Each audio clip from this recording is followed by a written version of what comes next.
डुमरी विधानसभा उपचुनाव में अब प्रचार प्रसार का दौर तेज हो गया है। दंगल में बड़े चेहरों की एंट्री हो चुकी है। आजसू के लिए पार्टी अध्यक्ष सुदेश महतो समेत पार्टी सांसद विधायक लगातार जुटे हैं। वहीं बीजेपी प्रदेश अध्यक्ष बाबूलाल की चुनावी सभाएं हुई हैं। अब सीएम हेमंत सोरेन डुमरी के दंगल में कूद रहे हैं। आज से 3 सितंबर तक लगातार डुमरी में सीएम की कई चुनावी सभाएं हैं, जहां सीएम जेएमएम प्रत्याशी मंत्री बेबी देवी के लिए माहौल बनाएंगे। हेमंत सोरेन के लिए डुमरी उपचुनाव काफी अहम है और यही वजह है कि उन्होंने प्रत्याशी को विधायक बनने से पहले ही मंत्री बना दिया। इस सीट से 2005 से लगातार चुनाव जीतते आ रहे हैं। दिवंगत नेता जगन्नाथ महतो और जेएमएम और सोरेन परिवार के लिए कितने करीबी थे, ये सभी जानते हैं। डुमरी विधानसभा उपचुनाव में 373 मतदान केंद्रों पर वोटिंग होगी। डुमरी में 199, नावाडीह प्रखंड में 129 और चंद्रपुरा में 45 मतदान केंद्र समेत कुल 373 मतदान केंद्र बनाए गए हैं।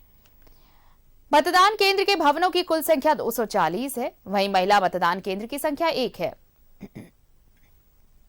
इस उपचुनाव के लिए एक मॉडल मतदान केंद्र भी बनाया गया है। इसमें 2,98,627 वोटर्स वोट डालेंगे। इनमें डुमरी में 1,59,596, नावाडीह में 1,02,736 और चंद्रपुरा में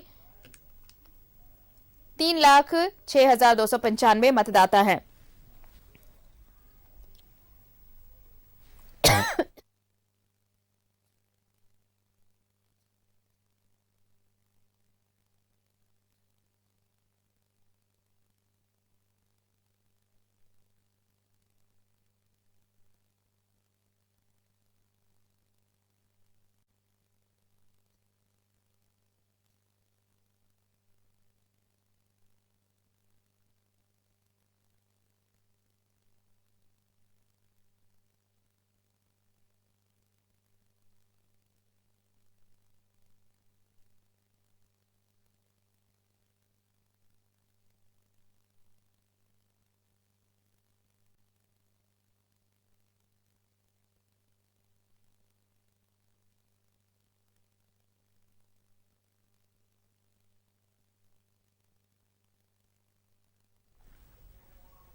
और हमारे साथ न्यूज रूम से जुड़ रहे हैं सहयोगी दीपक उरांव। सीधे उनका रुख कर लेते हैं। दीपक, देखिए डुमरी का दंगल, अब हलचल तेज हो गई है इस दंगल के लिए और मुख्यमंत्री आज से खुद इस पूरे चुनाव प्रचार की बागडोर खुद संभालने वाले हैं। डुमरी में चुनाव प्रचार करेंगे और 3 सितंबर तक लगातार उनका चुनावी अभियान जारी रहेगा। यानी कि पूरी ताकत झोंक दी है जेएमएम और इंडिया गठबंधन ने, एनडीए भी पीछे नहीं।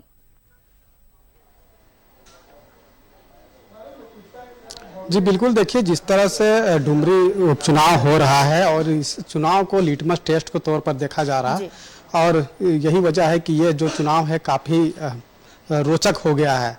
और जिस तरह से खास तौर पे 2 प्रत्याशी के बीच आमने सामने की टक्कर है, INDIA अलायंस के तरफ से जो झारखंड मुक्ति मोर्चा के जो प्रत्याशी है बेबी देवी और NDA के आजसू के प्रत्याशी यशोदा देवी, इन दोनों के बीच जो है कांटे की टक्कर होगी।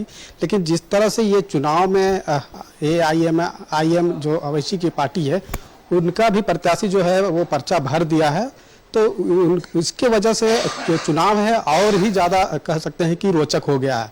लेकिन जिस तरह से अब तक का इतिहास अगर आप देखेंगे तो डुमरी में लगातार 4 बार से चुनाव जीतकर दिवंगत जो पूर्व मंत्री जगन्नाथ महतो वहाँ से जीतकर आए हैं और लगातार 4 टर्म से वो प्रतिनिधित्व किए।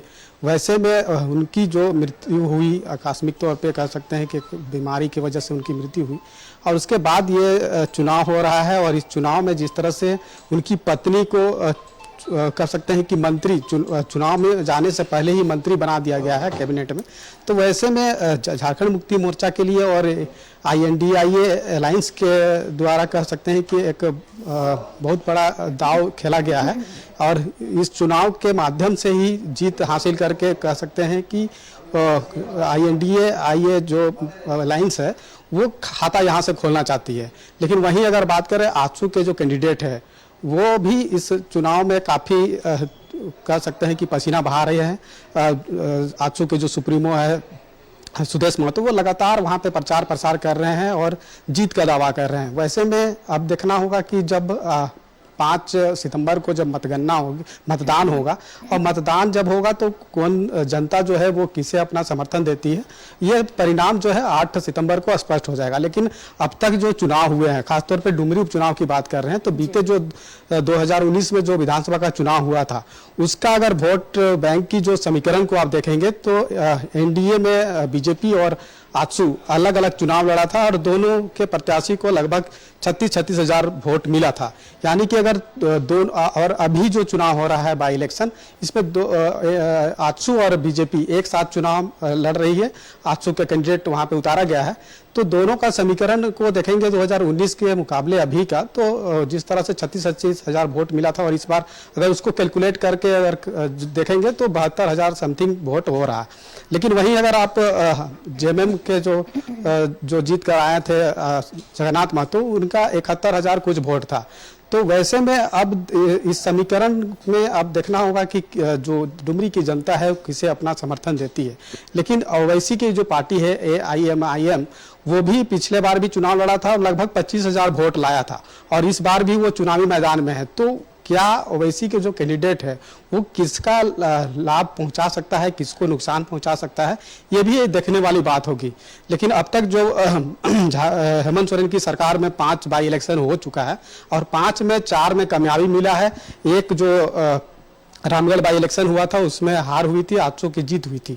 तो आजसू चाहता है कि जिस तरह से रामगढ़ बाई इलेक्शन में जीत हुई थी उसी तरह से डुमरी बाई इलेक्शन में भी उनकी जीत हो, और यही वजह है कि लगातार वहां पे पसीना बहाया जा रहा है, चाहे एनडीए की तरफ से बात करें या फिर INDIA मोर्चा की बात करें। आज से मुख्यमंत्री हेमंत सोरेन खुद डुमरी बाई इलेक्शन का जो कमान है वो अपने खुद संभालेंगे और आज से लगातार वहां पे ताबड़तोड़ प्रचार प्रसार करेंगे और ये 3 सितंबर तक वो लगातार प्रचार प्रसार करेंगे और अपने प्रत्याशी के समर्थन में वोट की अपील वहां के जनता से करेंगे। लेकिन अब जो चुनाव है काफी रोचक हो गया है, जिस तरह से एनडीए और INDA मोर्चा के द्वारा जो कांटे की टक्कर है और इन सब के बीच AIMIM पार्टी का जो कैंडिडेट है वो भी चुनावी मैदान में है। तो अब देखना होगा कि जिस तरह से वहां की जनता आखिर किन किन मुद्दों को लेकर किस तरह से अपना समर्थन किस प्रत्याशी को देता है, और उसका परिणाम जब 8 सितंबर को जब मतगणना होगी उसके बाद जब सामने आता है तो अब देखना होगा कि क्या वहां की जनता की क्या मूड है। लेकिन इस बाई इलेक्शन में अगर खासतौर पे बात करें तो जगन्नाथ महतो झारखंड मुक्ति मोर्चा के काफी करीबी माने जाते थे, जिसका निधन हो गया आकस्मिक तौर पे, और वो लगातार उस क्षेत्र से 4 बार प्रतिनिधित्व कर चुके हैं। और झारखंड मुक्ति मोर्चा के लिए इसलिए भी यह चुनाव ज्यादा रोचक और चुनौतीपूर्ण होगा क्योंकि बेबी देवी को कैबिनेट में मंत्री बना दिया गया है और उसके बाद ये चुनाव में उन्हें प्रत्याशी के तौर पे उतारा गया है। तो वैसे में बेबी देवी के लिए भी ये चुनौती होगा कि अपने पति का जो वो पारंपरिक तौर पे सीट रहा है 2004 से लेकर के 2005 से लेकर के अब तक, तो वो सीट को फिर से वो अपने जीत करके वो विधानसभा पहुंचे और अपनी INDA के पास ये चुनौती कि वो सीट बचा पाएगा या नहीं। दूसरी तरफ एनडीए क्या रामगढ़ की जीत का वो जो मौका था वो यहां पर दोहरा पाएगा कि नहीं। इस बार समीकरण थोड़े अलग है क्योंकि आजसू और बीजेपी साथ हैं, तो ये दिलचस्प मुकाबला इस बार। बहुत बहुत शुक्रिया हमारे साथ जुड़ने के लिए और तमाम जानकारी के लिए आपका।